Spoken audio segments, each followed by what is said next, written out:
you're starting to get role players who are really stepping up and can help this team win. I think there's a runway here of winnable games for Xavier to go on a run. And when people here at Xavier hear the words, a run, they all go back to 2004 and the first run to the Elite Eight. That team was 10-9, and there was a moment where a season had to bottom out, right, for them to figure it out and get that thing going, and went on to the first Elite Eight in school history. This is the Sean Miller Podcast, presented by Deer Park Roofing. Now, here's your hosts, Paul Fritschner and Adam Baum, with the head coach of the Xavier Musketeers, Sean Miller. Welcome into another episode of the Sean Miller Podcast, presented by Deer Park Roofing, as well as the official payroll sponsor of the Sean Miller Podcast, Payroll Partners. I'm Paul Fritschner alongside Adam Baum. Today, we're not joined by the head coach of the Xavier Musketeers, Sean Miller. Instead, we are joined by the two anchors of Fox 19, proud partners of the Sean Miller Podcast. To my left, it is Joe Danneman, and over there to my left, it's Jeremy Rauch. Fellas, it's great to have you on here for Sean Miller Podcast debut. It's great to be here with you. I was just marveling at all of your equipment here. See, we're equipment geeks because we're TV guys, the 3-camera shoot, the 4 microphones. You know, I see this when it's on Channel 19 and I see the final product, and I am amazed how you guys do this. So congratulations on all the success this has had so far. We're so proud to be a partner with Xavier and with the Sean Miller Podcast, and I'm very impressed with everything you guys have done to make this look as professional as it does. Let me just say this as well. I'm going to lower my voice during the podcast so it sounds great in these mics. You know, a little Barry White action. I'm not doing makeup right now, so this is kind of like a raw version of Jeremy you guys get. Uncut, really behind the scenes look at my face. So this is cool.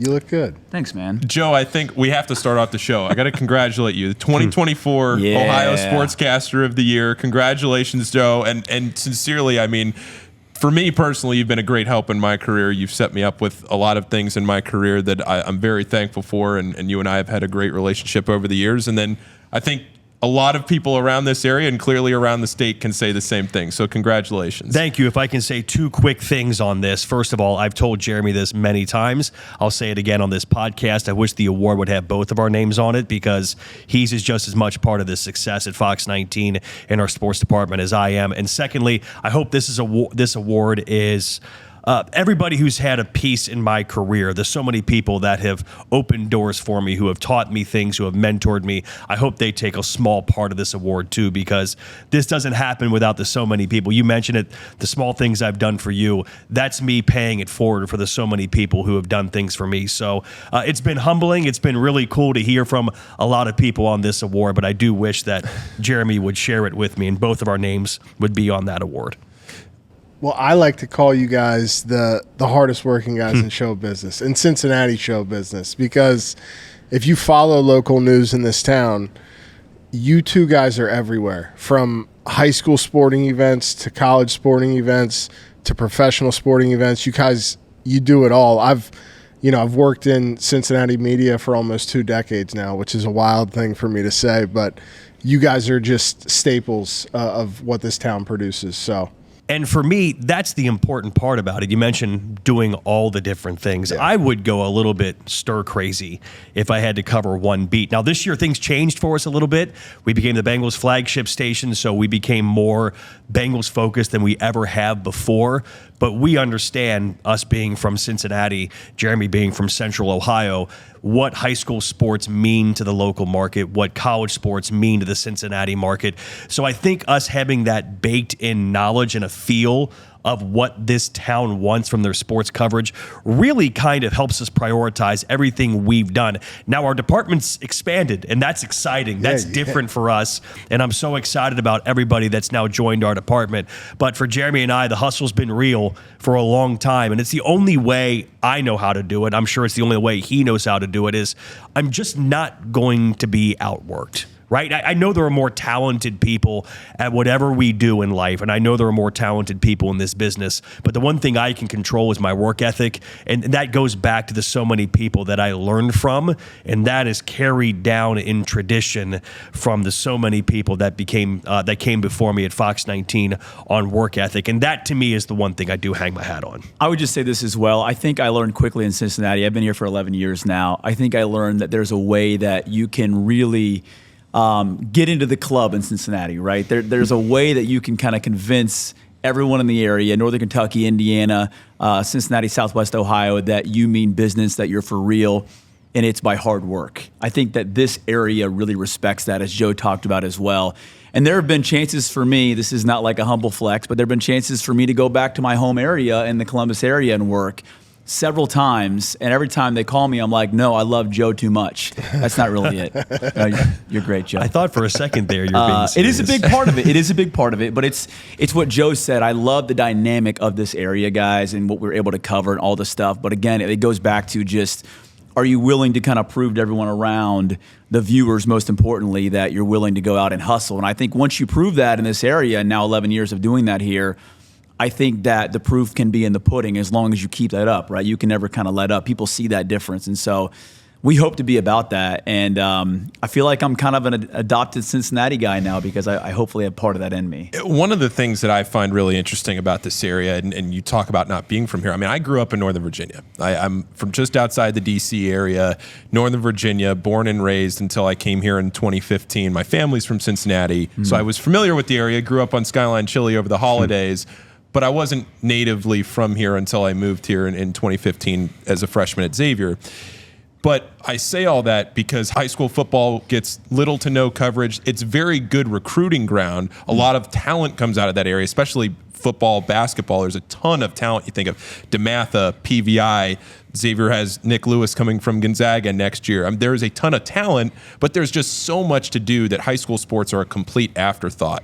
And then I come here, and they completely dominate the local coverage and area and everything you guys do on Friday nights, both in football, basketball, everything else. So I guess I just say all that to mean that when you look at the different dynamics of how this area is and what you guys have to do year round with everything, not just at the professional level, but high school, college, and everything else in this kind of hotbed of the area. It's crazy. And I will tell you, and I'm being honest when I say this, my favorite night of the week is Friday night.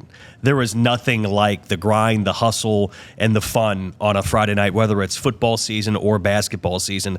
Those, to me, are when we still reach our target audience. Because you think about this, and we all understand that the modern local TV person, our jobs have changed so much in the last 20 years. We know younger people, even older people now, they go to their phones first to get their information. But on Friday nights, there's still that magic of tuning in to see if you make the highlights or someone you know makes the highlights. And it's different now. When I was a kid growing up here and my older brothers played high school sports, we would throw in the VHS tape and we'd go from 5, 9, 12, 19 and see which station might have been at the game that he played that night. And you just keep flipping back and forth. Now it's easier because we post everything to social for people to find those. But I can't begin to tell you the high, the stress, the lows, the everything that happens on Friday nights has never changed. You know, I've been approached by news directors in the past who have come up to me and said, have you thought about transitioning into news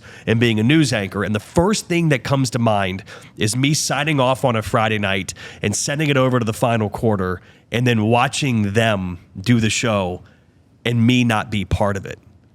There's not a world I can live in where I couldn't be a part of the final quarter of the high school football and basketball coverage. I still think it matters. I still think we connect with an audience that usually doesn't tune in to watch local news, the high school kids, the college kids, and even still, and Jeremy can attest to this too, our favorite part is being out in the community and you run into someone that you did a highlight of 5 to 7 years ago and we give a stupid nickname to and we think it's hilarious, and this person comes up to me and says, hey man, my last name's McCracken, and every time you guys did the highlights, you said, release the McCracken.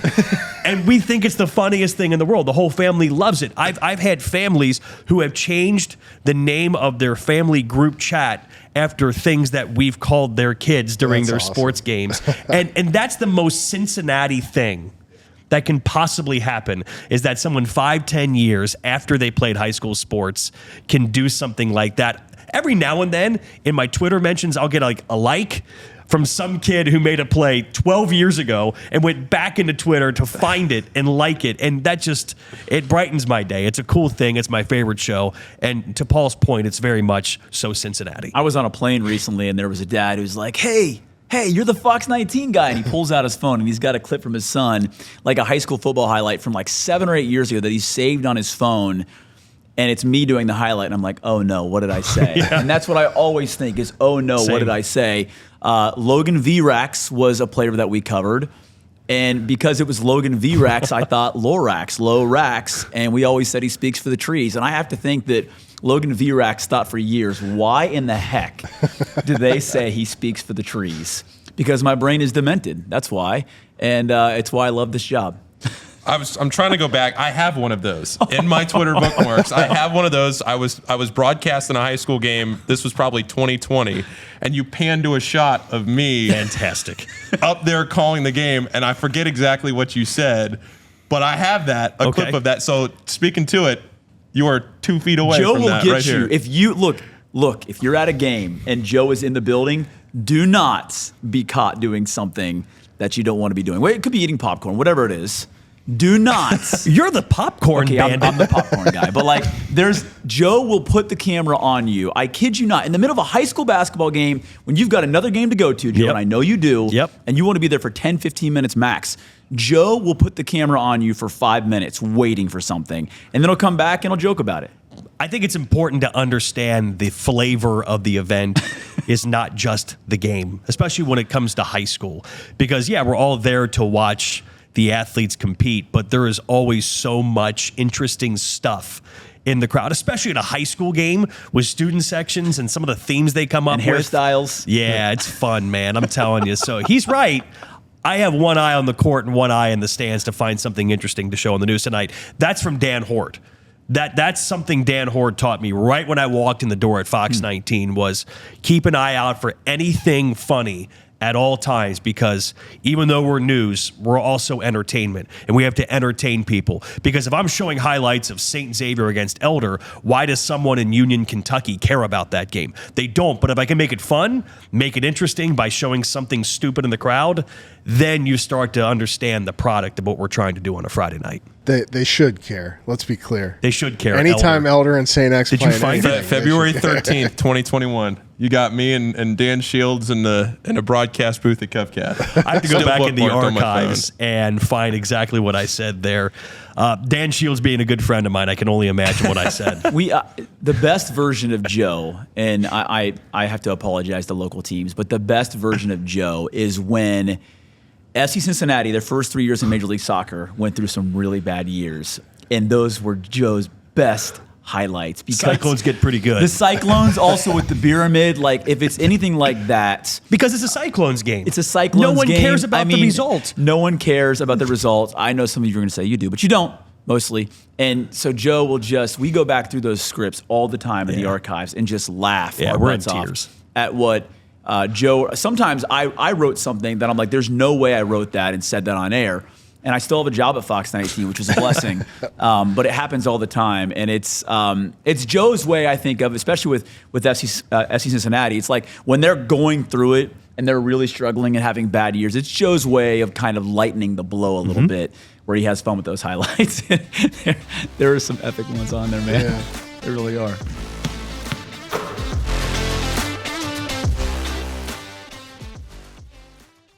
The Sean Miller Podcast is proud to partner with Deer Park Roofing, a company that's provided elite service for homes and businesses since 1996 and leads the industry in professionalism, quality, and responsiveness. Whether your needs are residential or commercial, like the outstanding work on the Cintas Center, the home of Xavier basketball, Deer Park can handle any job and ensure it's done right. Deer Park's motto is protect what's important, and what's important to you is important to Deer Park Roofing. Visit deerparkroofing.com.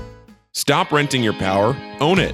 TGE Solar makes it easy to purchase solar panels for your home or business so you can take control of your monthly electricity bill and start saving today. They'll help you find the best solar system to meet your needs, and their expert in-house installation team makes the process seamless. They're proud to be based in Cincinnati, family owned and operated by a Xavier alum. Mention this podcast and save $1,000. Visit tgesolar.com to request your free energy evaluation today. Can we get a peek behind the curtain in terms of, I think it's well documented that you guys are everywhere, and, like a Friday night, you're going to 4 or 5 different games in one night, getting footage, and then you're bringing it back to the office. Like, what happens to where we get to where you guys are standing in front of the screen with clips playing, talking? Let's take us through it. So it's a process that starts midweek, and forever we've usually around Wednesday or Thursday try to come up with a schedule. And the cool thing about the Friday night show is we get everybody in the newsroom involved, and everybody wants to be a part of it.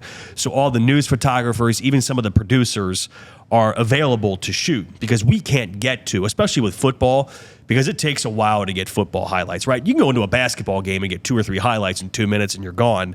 Not with football. You need touchdowns, you need interceptions, you need sacks. So you got to be there sometimes for a quarter and a half to get what you get. So we come up with the schedule midweek and we send it out. We try to get to somewhere between 15 and 20 games. We give each other 2 games each. So we're only going to 2 games usually on Friday nights. And we try to give Jeremy and I games that are closer to the station so we can get back and edit and then start to write the scripts. So once we get back from the games, I would say it's around 9:15, and then you have about 2 hours there to get all these games edited, all the scores in, and find the names of all these players that you're going to feature. The good thing is by mid-season, most of the big-time teams, you already know their names. You already have stupid one-liners you go to for those guys, so it gets easier. But those 2 hours, without a question, are the most stressful 2 hours of the week, waiting for your coworkers to get back to cut highlights. They can't find a spot in the newsroom to cut because everything's being used and everybody's in line and everybody's stressing out and you're trying to find these names and get these scores in. Who's got that score? I'm telling you, in 2025, I'm still calling local restaurants sometimes. Does anybody there have the score to the Winton Woods game? That still happens. I used to do that back in the early 2000s before Twitter was a thing. I would call police departments, grocery stores, gas stations. Does anybody know what the final score of the Walnut game, whatever game it was? It's easier now because all those scores are usually out there, but it still happens sometimes. But the 2 hours of the editing and finding the names of the players and then getting any scripts you can write. Usually if we're calling, I would say, 7 or 8 games ourselves, usually have scripts for about 4 or 5 of them. The other 2 you're just kind of making up and watching for the first time as they're on TV and just trying to be entertaining and fun and smooth at the same time to deliver these highlights. But there's no question those 2 hours are the ultimate high for a local TV person. I need that, though. I really do. You know, I love the pressure. I still have dreams at times where I'm not going to make it on air on time, you know, but I love that pressure. I love the fact that we have that on a Friday night. And you mentioned it before. I don't know where I'd be without it because I love the fact that I wonder, will we get on air? Will we have all the games? We try to get 15 to 20 games, you know, whether it's football or basketball season on the show now that we have an expanded half-hour show. And so there's a lot that goes into it. I like some of the unknown. I like, you know, I try to write a decent amount of the scripts that I can so I'm ready in time for the show, but I also like the unknown as well. Sometimes you see it live, as Joe said, and you're wowed by it while everyone else is watching as well. So I love those elements. We have a great crew with Gabby and Reagan and Photog Austin and all the other, what do you call them, the Stooge crew? Yeah, the Stooges. The Stooges that help out. We have a great time. It doesn't end when the show ends. Sometimes we're there after the show until, those guys are there till 3 or 4 in the morning at times, just laughing, telling stories. And really quick, Joe, I wanted you to say, because you mentioned something, one of Joe's all-time lines that always gets everyone laughing is throw on some Careless Whisper. Give it to him. So, yeah, anytime a team gets a big sack, I say, let's throw on some Careless Whisper and talk about some sacks.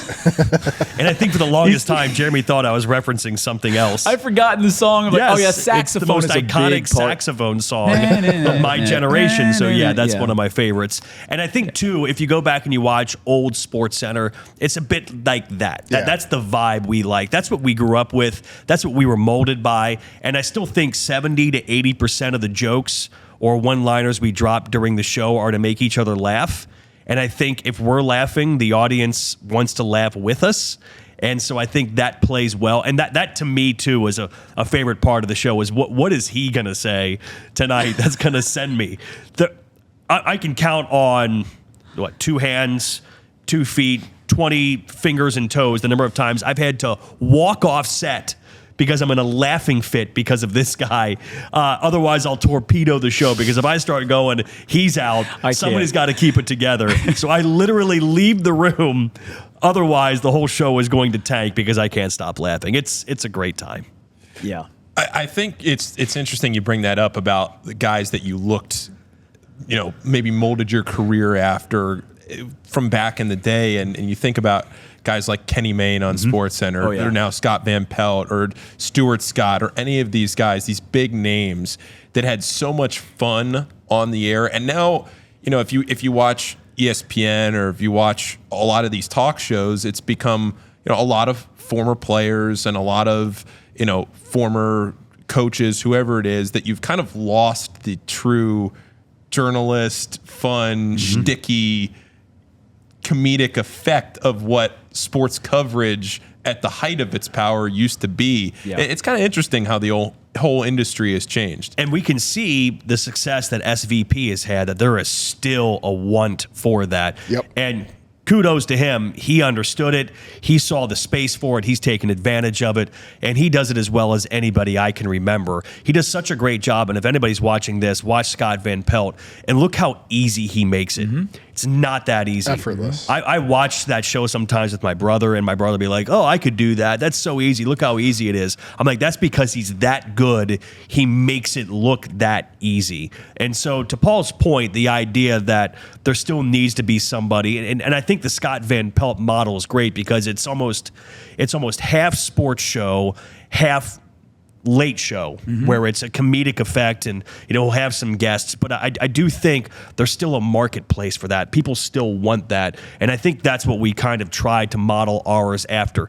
We don't have all the equipment, the bells and whistles that SVP has. We never will. I won't never be in the same ballpark as him as a host, but that's kind of what we want. We want it to be this blurred line of infotainment because sports is supposed to be fun, and there are nights when sports isn't fun. We've been there, right? The DeMar Hamlin night was hard. That's one example of things that we have to deal with, and we have to turn it off and become a news person. But on most nights, it's how can you deliver whatever it is you're delivering, but also make it memorable and be entertaining. Whether that's a Xavier highlight, whether that's a high school highlight, or whether it's the Bengals playing in a playoff game. How can you deliver it, make it memorable, and be entertaining? To me, that's the formula that Scott Van Pelt has found, right, that I'm sure everybody in this room grew up with and understood, but I think he's mastered it, and he's someone that I look to as someone who's really kind of carried that through here, this next generation of media. It's almost like a disarming tone. Scott Van Pelt has that in a lot of ways. And it's also the mindset of, and I think we've tried to carry this. I know I've always been this way, and I often wondered, am I going to get a job at the next level when I was trying to climb in TV? Because I'm so weird and off the wall at times. I wondered, will this work? Joe thankfully gave me a shot in Cincinnati, but it's the idea of, without saying it otherwise, or I don't know how else to say it, but we're having fun. We're here to have a good time. And the viewers understand that as well. There are a lot of times, I think, in local TV or even at the national level, wherever it might be, where you are almost dictating things to the viewer, right? The viewer is watching and I'm telling you things. And that's how it's received and that's kind of how it's delivered. That happens at the highest level. ESPN, a lot of times right now, there are a lot of anchors that are just dictating things to me. And there's no relationship through the screen per se. I think Scott Van Pelt does that. And for Joe and I, and Gabby and Reagan in our show on a Friday night now, we want that whole tone to be, hey, what's up? Let's have some fun together. It's meant to be relational. It's not meant to be dictating to a screen. And I would hope that I could share that tone with interns and others that are with us, Joe, as well. Like that feeling of you never want to go out in public and say, someone says to you, oh, you're very different than I thought you would be. You want to go out in public and see people and they say, oh, you're just like you are on TV, because that's who I am. I am literally a goofball all the time, except when I have to be serious, like you mentioned. So I think that's the idea, is like, let's all have fun together. That's kind of the tone of the show. And to your point, I think the greatest compliment that I can give you two guys is I've been very fortunate that I got to write a lot of cool, memorable stories when I was at the Enquirer. Now I do this podcast with Paul and Coach, and we're doing the All In docuseries. And my family has been very supportive of me. But I never hear the time when I hear from my family the most is when I do the post-game or the pre-game show with Joe and Jeremy. My phone lights up. My aunts, my uncles, my cousins are like, hey, I saw you on with Joe and Jeremy. That was cool. So it's like, if you're wondering if you're actually resonating and connecting with your audience, like that's the proof is right there. A funny story to bounce off that. So my all-time most favorite Bengals game to cover, this will surprise some people, was the playoff win at Tennessee the year they went to the Super Bowl. It wasn't in Kansas City. It wasn't when they beat the Raiders to break the curse. That night in Tennessee felt like the night this was real. Like the Bengals might actually do this and go to the Super Bowl. And it felt like for the first time, and a lot of what we do, we understand in the modern world with phones. A lot of what we do, people have already seen or can get it in a lot of different places. That, to me, on the field after the game, the celebration felt like I was documenting Cincinnati sports history, that something special was happening. And so that night, the Bengals played the early game. The late game was the Packers and the 49ers on Fox. And so right when the Packers and 49ers ended, they went straight live to us. So we have a massive audience, right? We're on in every bar in Cincinnati, every household in Cincinnati, because people love playoff games, and it comes straight to us. And we do our live report on the Bengals. We have all this great video, all this great sound from the players talking about going to Kansas City, playing in the AFC Championship. And my phone was going wild, Adam. And I've been doing this job in Cincinnati at that point for more than 20 years. And people are like, dude, you're on TV. Oh, my gosh, you're covering the Bengals. This is crazy. I'm like, you've known me my entire life. You've known what I've done for a long time. But there are those moments, right, when it still resonates. And for some reason, that night hit people so hard with what the Bengals were doing. And my job felt so important that night that I know exactly what you're talking about. That every now and then, it kind of still hits you that what you're doing is pretty cool. Yep. Or there's my dorky point into your camera the other night after the UConn That was game. great. See, I was lost at that point. I was a mess after the Xavier game against UConn. So that was on Fox, and they were coming straight live to me after the game. Idiot me forgot to charge my AirPods, and that's what I use for my earpiece to hear from producers or hear the anchors tossing to me here at the arena. So I had to tell my videographer to cue me when it was time. And by the time he cued me, I think I was already 5 seconds off of my mark. And so I'm thinking about 5,000 different things in my head. Did I screw it up? Did I mess it up? Did I miss my cue? And here I am just talking about a huge Xavier win that got themselves back in the NCAA tournament conversation. So I want to show everything that's happening inside Cintas Center. So I'm like, let's show the fans. And we turn the camera, and it's Paul having a conversation with someone. Paul just points at the camera. Of course. And all I can say is like, you tell him, Paul Fritschner, let's go to the highlights. And those are the kind of moments that you sit back and you laugh at, right? I mean, it's live TV. It's not that serious, right?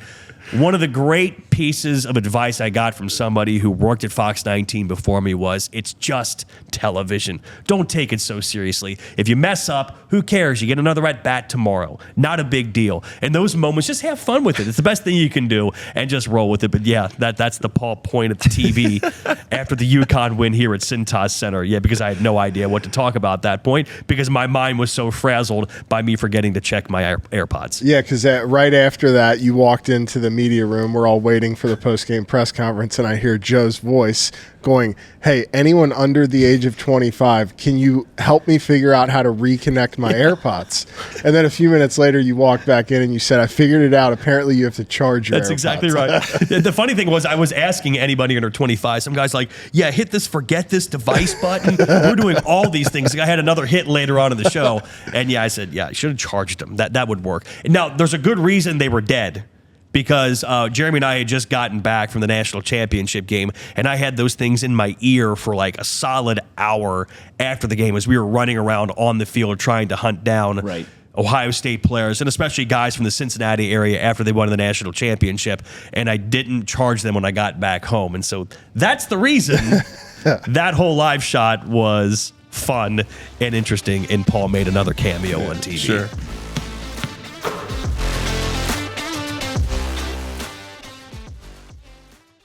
The Sean Miller Podcast is proud to partner with Payroll Partners, where you're not just a number. That means providing a best-in-class HR and payroll experience that was built on award-winning technology and live support customer service with a dedicated payroll specialist who's just a phone call away.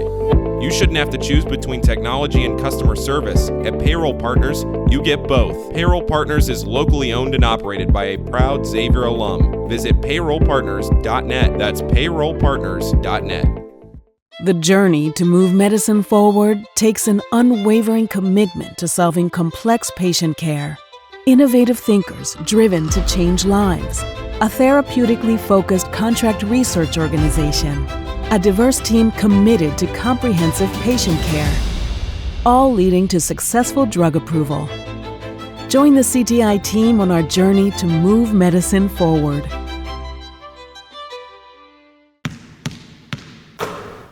So let's talk a little college basketball here, since we are on the Sean Miller Podcast. And Jeremy, I want to start with you by asking you about being here in Cincinnati and covering this local college basketball landscape of Xavier and Cincinnati. NKU has performed very well in the Horizon League in the last few years, winning the Horizon League tournament, getting to the NCAA tournament.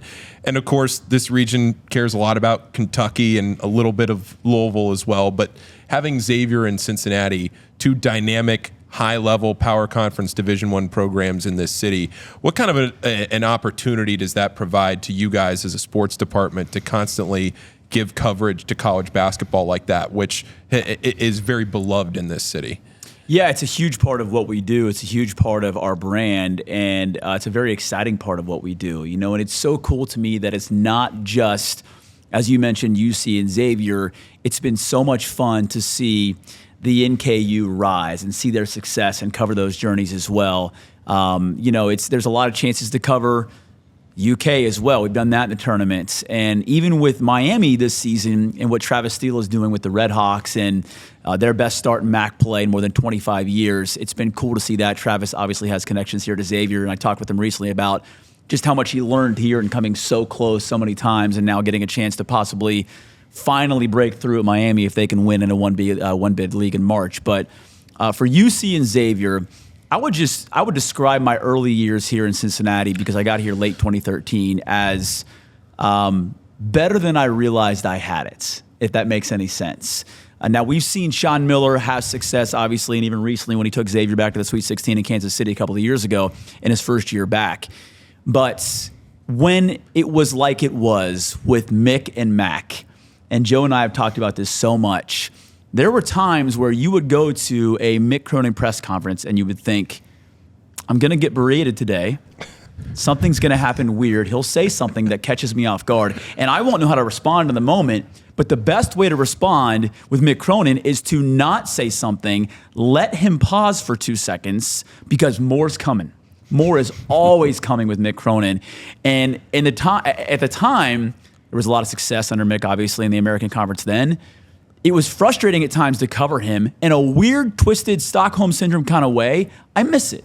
I see viral moments of Mick Cronin at UCLA, and I'm like, he's doing it. Like, he's giving it to him, you know, and he's just going off on a reporter, and it's the best ever, and I miss that. And I think about back with Chris Mack, you know, and Chris Mack was very competitive, very prideful, and there were times where, even though we had a good relationship with Chris Mack, there were times where you could just feel the fire of Mack at the podium.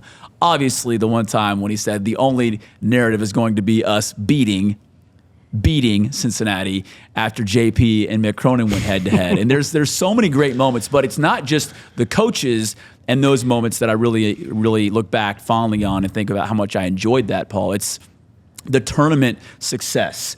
For UC, it was just getting there a lot of the times. I understand that, and they fell short a lot of the time under Mick in the tournament. But also for Xavier, following those teams, the Sweet 16, the Elite Eights, Bill Murray dancing outside of a locker room when Joe was there that one time, you know, all of those moments.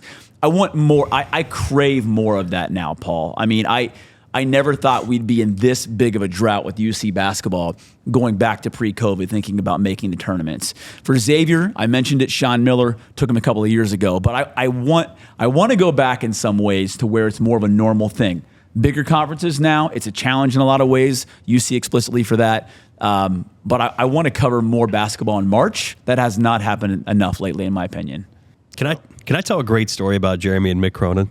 Yes. You got 1 minute for this? Oh, we Yes. got. I mean, I think I heard this. There are story stories. recently. So is this the Nashville trip?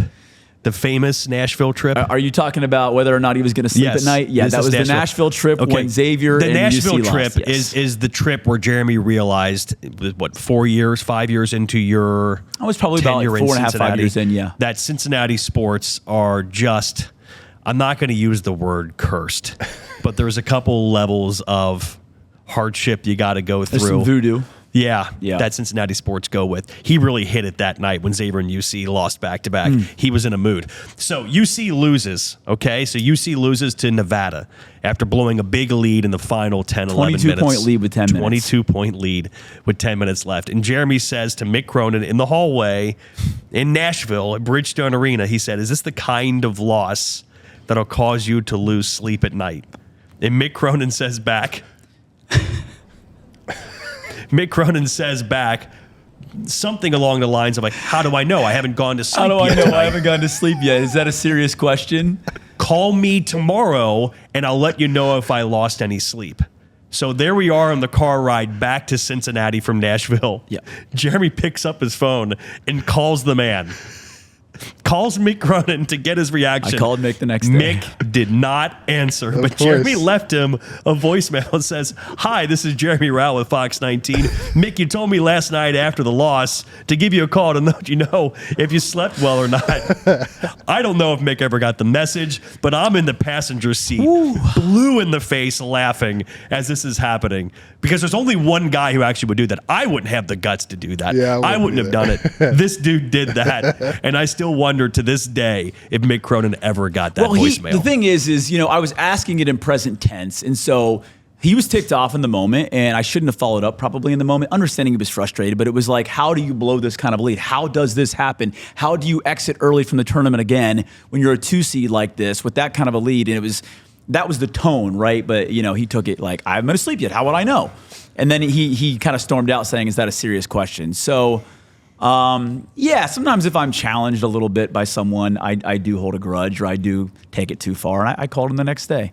But we did see him on UCLA's campus at the Super Bowl. Super Bowl. And, like we were a long lost friends. Yeah, it was all good. Awesome. Yeah. It was all good. Mick and I hugged it out, had a great I gave him conversation. the Steph. Yeah, it was cool. I'll tell you what, man. Jeremy's not wrong.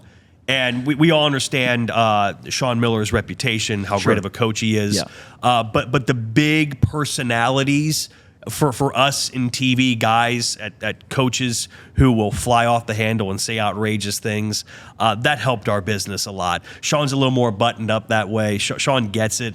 We don't hear a lot of that He's from Sean. evolved. He has evolved a Yeah. little bit. But the Chris Mack, Mick Cronin era was local TV gold. And we do miss it. That press conference, I'm sorry, Adam, press conference after the JP and Mick moment here at the crosstown shootout here inside Centos. You watch it every now and then. Absolute cinema. Absolute cinema. I watch it too. I'll be honest, I watch I was it. behind the camera in Pulled the it up back the of the other room. day. And if you're watching on camera here, like I was arms crossed, smiling, shaking my head like this is unbelievable. I mean, I miss it. It was so good. What you're describing is currently kind of what's happening at UConn with Dan Hurley. It's like every time the man sits down to do a press conference, it's like it's national news because of what he said or how he said something. And I get entirely where you're coming from, where it's like you show up every day and you're like, man, what's going to happen? What kind of soundbite am I going to get? And that's right. I mean, because look, that's what we're looking for at the end of the day as local TV people. We're looking for something that's interesting and juicy and looking for something that will play well on TV, because when you do a sports segment, you don't want to get lost in all the X's and O's in the scores and all that kind of stuff. You're looking for something that can cross over, that a pop audience, for lack of a better word, would be interested in, a more broad audience, something that my mom or my wife would care about. She doesn't care about Sean Miller talking about playing Creighton and what kind of defense they're going to run. If someone says something juicy, something interesting, something fun, that'll cause everybody's ears to perk up. And yeah, there was an era here in Cincinnati where we really had that. And it wasn't just them. I was here for the Bob Huggins era, and I was here for the Skip Prosser era and the Pete Gillen.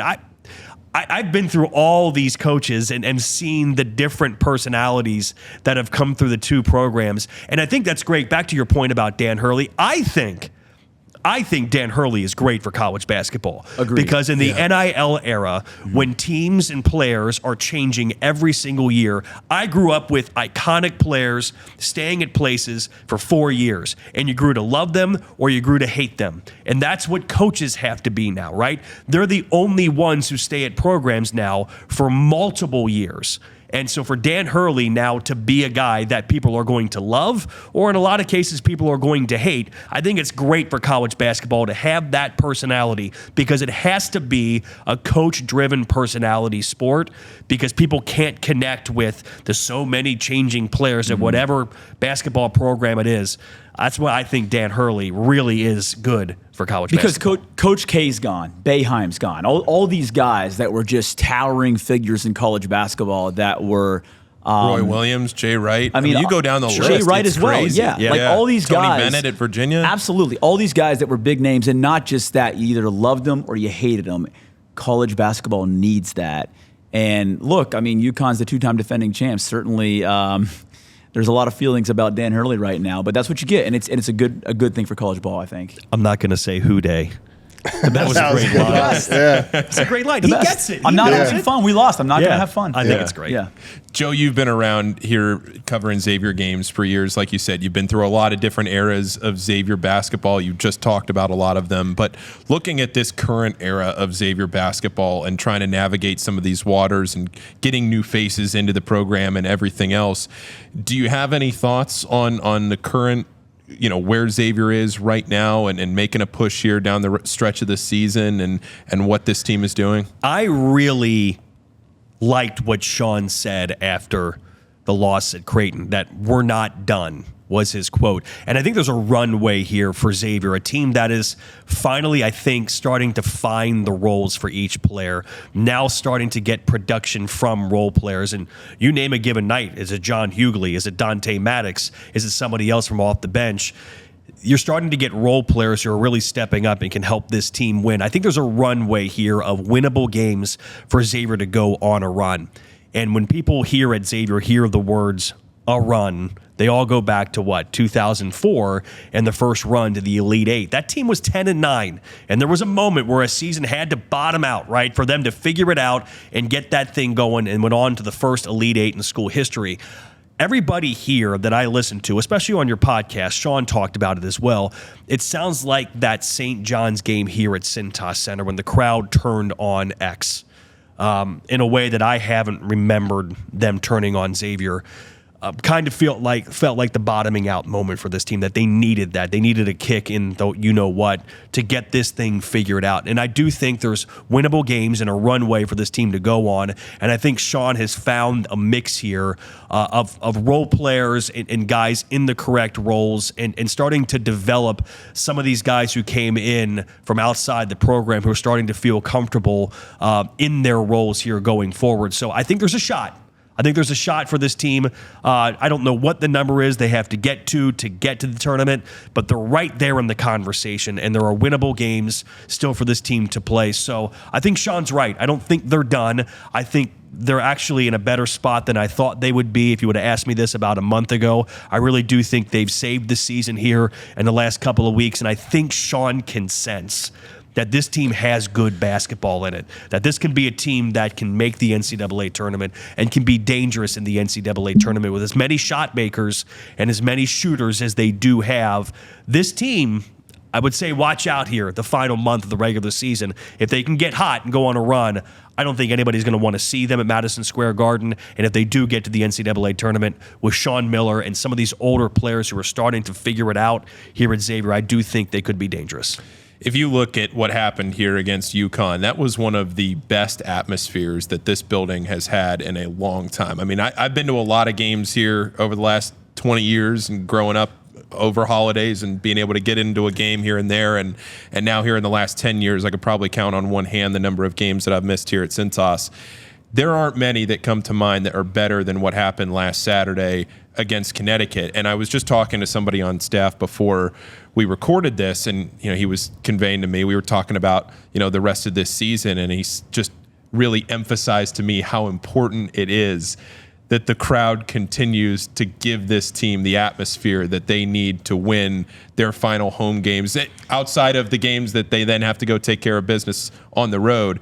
To have this building be at its absolute peak for the remainder of this regular season is critical, because any edge this team can get to get them over the hump. We could sit here. I love bracketology. I could talk about it for hours.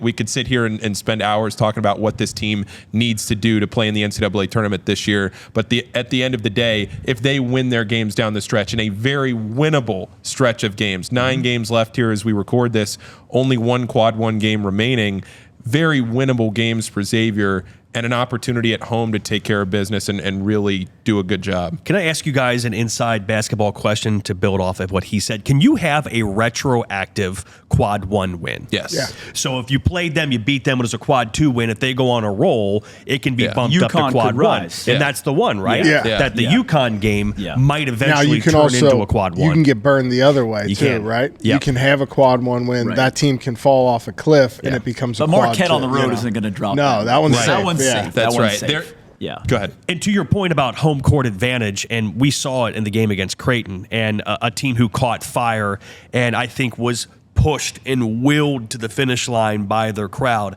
I think if Xavier plays Creighton on a neutral court, whether it's Madison Square Garden, I think Xavier has a great shot against a team like Creighton. I feel like in college basketball, more than any other sport, home court advantage matters so much, right? What college football, NFL, pick your sport, pick your league.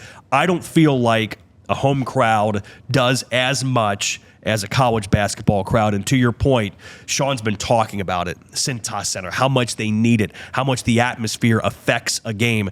And if you want any case in point, just go to the Crosstown Shootout. To me, it's Cincinnati's best sporting event every single season because of the crowd and the difference it makes for whatever team. If Xavier played UC on a neutral court, I think Xavier would win that game. If Xavier played UC at Cintas Center, I think Xavier would win that game. But because the game was played at Fifth Third Arena and UC was able to start to make a run late in the game and it feels like the entire place is against you, it's hard. It's hard as a young person to take all that in, fight all that back, and also beat the 5 guys on the court. So to your point, home court advantage and what Xavier has to get done here, they got to run out the rest of the games at home, right? They have to win every home game for them to have a chance, and then sprinkle in a few road wins.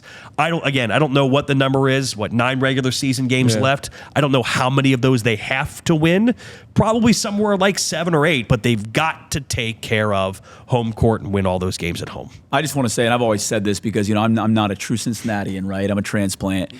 But the 10-250 inside Cintas, that crowd to me is the most electric version of college basketball in Cincinnati. I realize there are some people watching this who might say, screw you, and that's fine. But I'm not from here. I've experienced all of it in both of them, and UC and Xavier. And to me, it is like a superpower, what Cintas can do the final 5 minutes of a game to really lock up a win or help this team lock up a win. I've always noticed that about this place. The way this place is constructed, the way it feels, I think is huge. And to your point, Paul, it's huge for this team down the stretch. One thing I wanted to say, though, that I loved watching in the Creighton game, and this has been true larger than just the Creighton game, but one of Sean's out-of-bounds plays was literally isolation for Dalen Swain.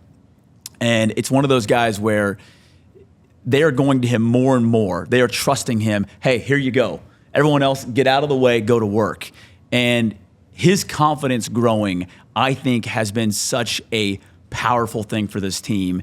And the run they could still go on right now is what he could be, what he can be, what he's growing into already that we've seen this year. Yeah, I think it double figures scoring in 8 of the last 10 games or something like that. But yeah, Dalen's putting it together in a way this team needs.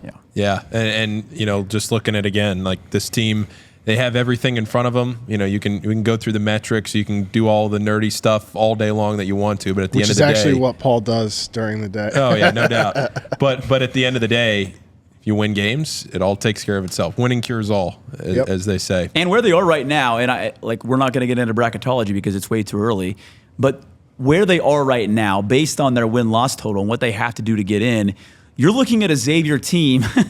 How many times has this happened when they do go on a run, right? They're going to get in at 10, 11, 12. As far as seed line goes, you would imagine that would be where they would fall. And you get yourself into a favorable showdown against a team who is more of a mid-level team that had a great season that gets a 5 seed, right? Or a 6 seed or a 7 seed, whatever it might be. I just feel like that's the best setup for Xavier, as weird as that sounds, because when I've been here and they've been high seeds, it's been a terrible thing. But when they get into this sweet spot of making that run and being a little lower seed, they get into favorable matchups, and then it ends up being a run of some sorts. Yep. And then you play in the second round a high seed team from a major conference who Xavier has seen the likes of all season long in their non-conference and in conference play, and they're not afraid of them. Exactly. And they have nothing to lose because that team is supposed to go to the Sweet 16, and all of that stuff works against higher seeds sometimes.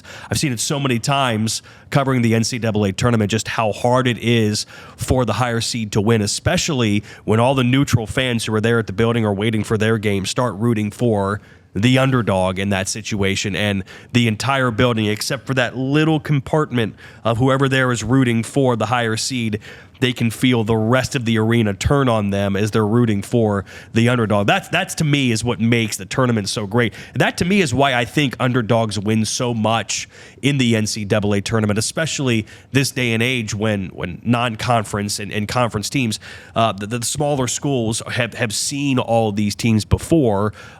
When I say see these teams, I mean like level conference or like level talent out of conference or in conference. And then they go to those magical places of having a chance there, and the entire arena starts pulling for them. It's what makes it the greatest sporting event in this country every single March. And I just want one of our teams or multiple teams to make it so we can go on a road trip, because we love covering the NCAA tournament. It's my favorite thing to cover. It's my favorite sport to cover.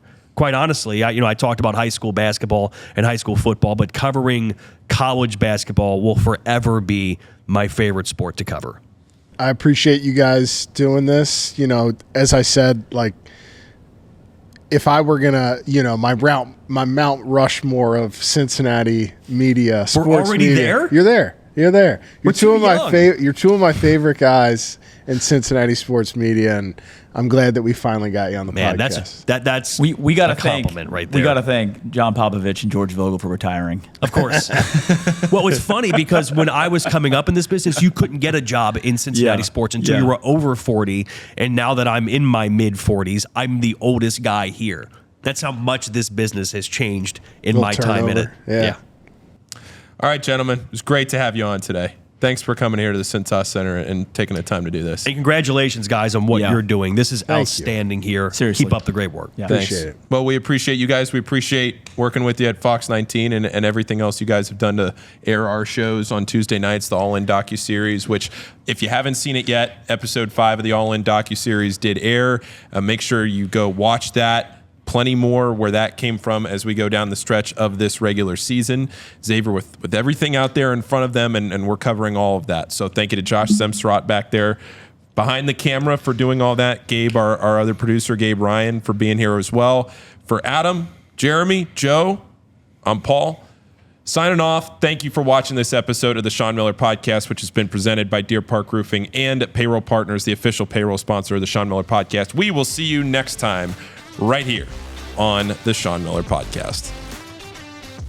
This has been the Sean Miller Podcast, presented by Deer Park Roofing, with your hosts, Paul Fritschner and Adam Baum.